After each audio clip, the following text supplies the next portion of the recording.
Kayo'y magbigaya ng kapayapaan. Peace. Sa inyo dyan, dalawa, peace be with you.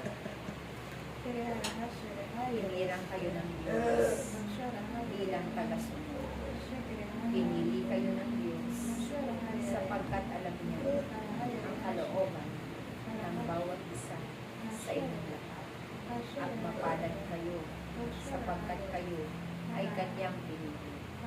Kaya naman, ako na inyong Panginoon Jesucristo ay lagi ninyong kasama sa inyong paghahayo. Magmahalan kayo sapagkat ito ang utos ng Diyos.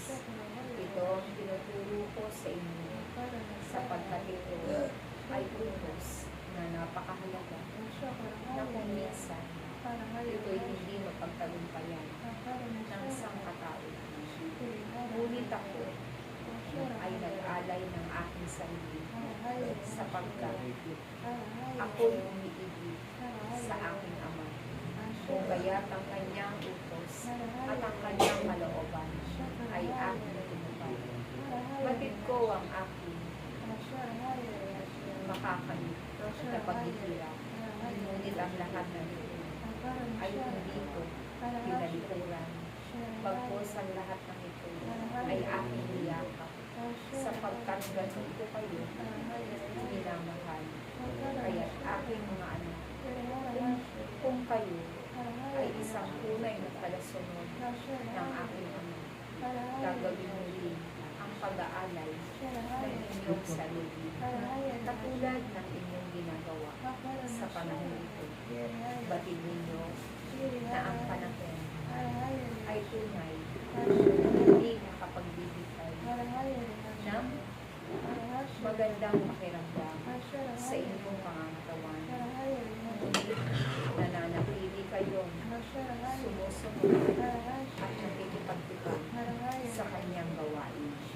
Kaya't aking mga anak, kung kayong matakot sapagkat ang ginagawa ninyo ay ang pag-aalay ninyo ng oras at panahon sa kanyang gawain. At ang lahat naman ng inyong paglilingkod ay mayroong gantimpala sapagkat ito'y mabuti na dapat gawin ng isang taong tagasunod. Aking mga anak, kayo ay unang pinibig ng Diyos. Kung kaya't nawa matanim sa inyo ng pag-ibig na ipinagkakaloob ng Diyos sa inyong lahat.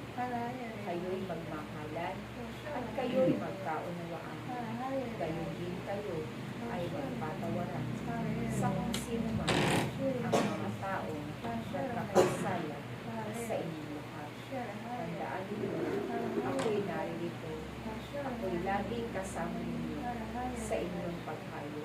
Humingi kayo sa aking Ama at ito ay kanyang ibibigay sa pamamagitan ko sapagkat ako ay mamamagitan sa kanya para sa inyong lahat. Kaya kung kayong mag-atubili ng bibig sa kanyang pangalan sapagkat ito ay kanyang tutugunin.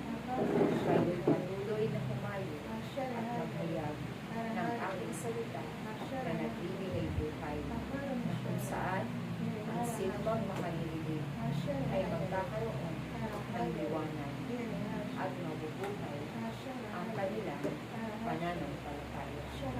Mahal na mahal ko kayong lahat, aking mga anak, sapagkat naialay ko ang aking sarili para sa inyo. Maraming salamat sa inyong pagtugon sa pagtawag ng Diyos sa inyo.